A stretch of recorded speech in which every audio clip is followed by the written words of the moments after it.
Yang tadi yang tugas pertemuan 2 itu kalau nggak belum bisa atau memang ada saya salah setting, dikirim ke email aja ya, dengan subjek nama mahasiswa sama underscore jawaban pertemuan 2. Nggak tahu ya, saya padahal udah pilih unggah file ya, nggak tahu kok, nggak bisa tuh, saya salah settingan ya.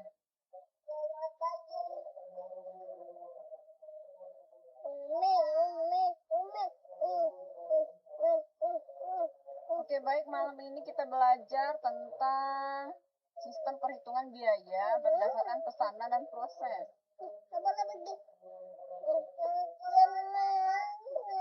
Slide sudah saya kirim ke WhatsApp ya.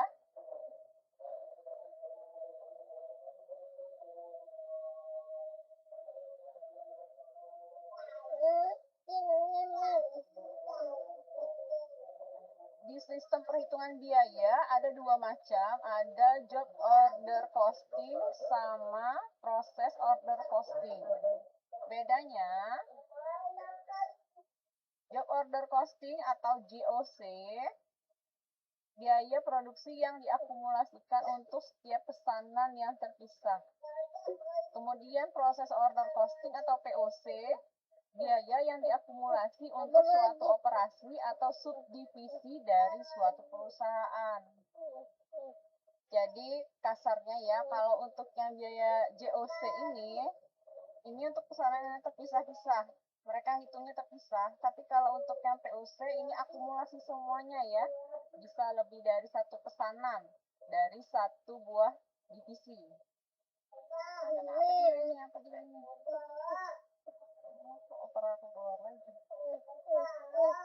Kemudian sistem perhitungan biaya berdasarkan pesanan.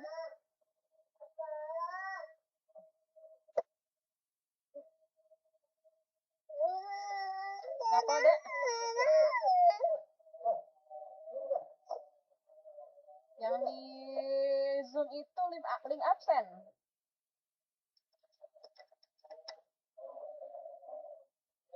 Yang Zoom ini ya? Nggak bisa dibuka juga ya? Kenapa ya? Publikasikan. Oh, ini ya.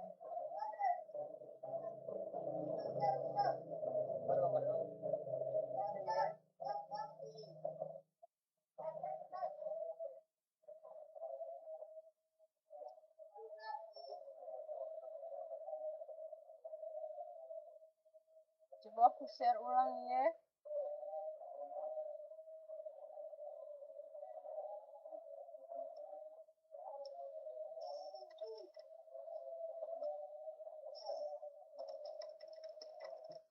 Coba deh itu deh.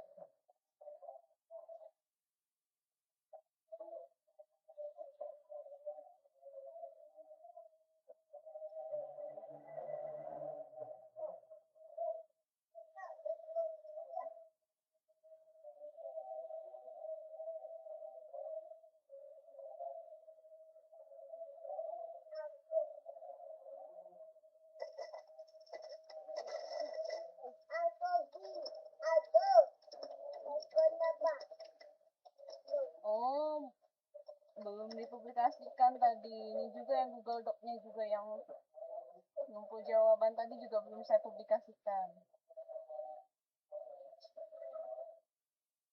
Oke, terima kasih ya, bisa dilanjut ini ya.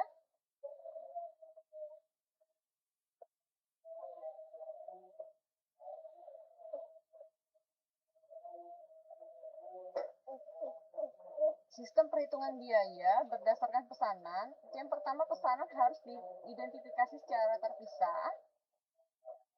Ini yang pertama tadi ya, yang job order costing. Kemudian rincian pesanan mengenai suatu pesanan dicatat dalam kartu biaya pesanan. Kemudian job order costing mengakumulasikan biaya bahan baku, tenaga kerja langsung, dan biaya overhead yang dibebankan ke setiap pesanan.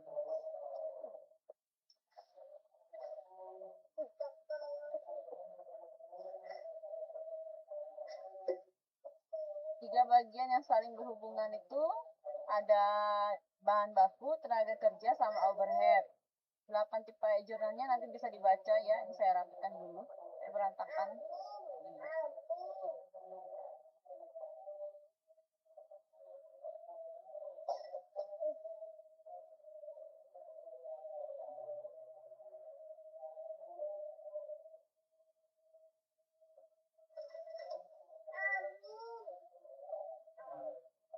Jadi pembelian bahan baku, pengakuan biaya tenaga kerja pabrik, sama pengakuan BOP itu jadi satu, sama dengan proses, sama dengan pesanan, kemudian outputnya distribusi beban gaji tenaga kerja, ada pembebanan estimasi biaya overhead, sama penyelesaian pesanan.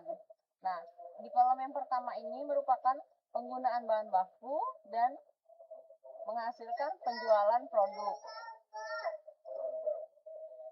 Jadi kayak gini kasarnya hitungan contoh Rayburn Company menerima pengiriman senilai $25.000 untuk bahan baku yang dibeli secara kredit tanggal 5 Januari. Jadi bahan bakunya masuk, debit 25.000, ada utang usaha sebesar 25.000 di kredit. Seperti ini ya. Ini untuk akun T-nya. Kemudian penggunaan bahan baku langsung diminta oleh bagian produksi selama bulan Januari $31, terdiri atas $2.510 untuk pesanan nomor 5547. Di sini ya, dia bedain pesanan ya, per pesanan. Nah, kemudian ada pesanan 5575-nya sebesar 24.000 sekian. Kemudian pesanan ketiga 5576 itu sebesar 4.420. Nah, kemudian untuk jurnalnya itu BDP barang dalam proses sebesar $31, kemudian bahan baku dikredit $31. Ini untuk akun T-nya ada seperti ini ya. Utang usaha sebesar 25.000 dikredit, bahan baku 100.000. Ini semua ya isinya ya.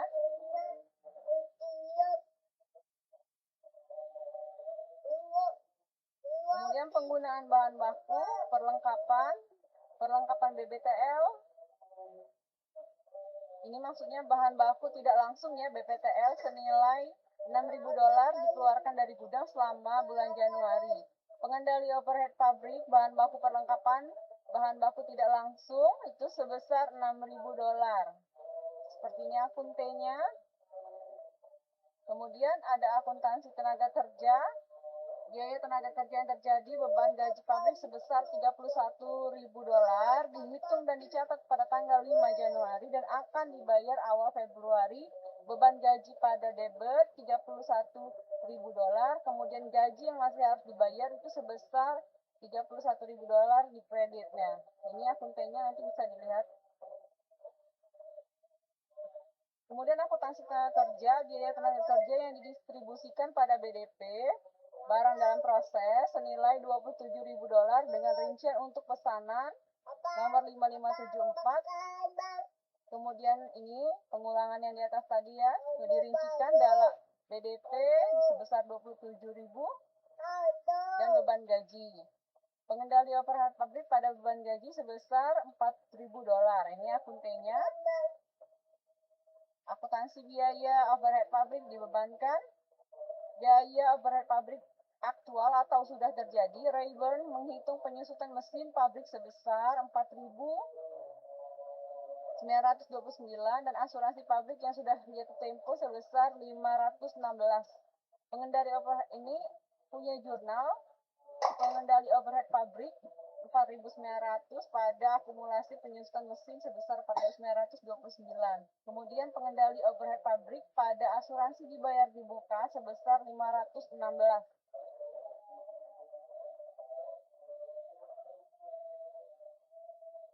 Estimasi biaya overhead yang dialokasikan menentukan overhead yang akan dibebankan lebih sulit. Beberapa biaya overhead bersifat tetap, beberapa biaya overhead sifatnya tidak rutin atau musiman. Biaya overhead didistribusikan ke semua pesanan. Jumlah yang dibebankan sesuai dengan proporsi dari suatu aktivitas. Aktivitas yang dipilih itu mengacu pada dasar alokasi overhead. Jadi rumusnya tarif overhead sama dengan total overhead dibagi total dasar alokasi. Jumlah yang dibebankan ke suatu pesanan itu dialokasikan menjadi overhead dibebankan. Jadi ini bedain cuma pencatatan aja ya. Kalau si ini tadi per pesanan, kalau nanti yang contoh yang selanjutnya itu semuanya diakumulasikan. Ya, jadi ini hitung satu-satu. Overhead, biaya tenaga kerja, biaya gaji itu dihitung satu-satu. Kemudian didapatkan ya untuk pesanan ini kan beda-beda ya. Tarif overhead pabrik dibebankan untuk 3 pesanan itu sebesar 13.200. Kemudian jurnalnya overhead pabrik yang dibebankan pada pengendali overhead pabrik sebesar 13.200. BDP pada overhead pabrik yang dibebankan 13.200. Terus ini jurnal penutupnya gimana?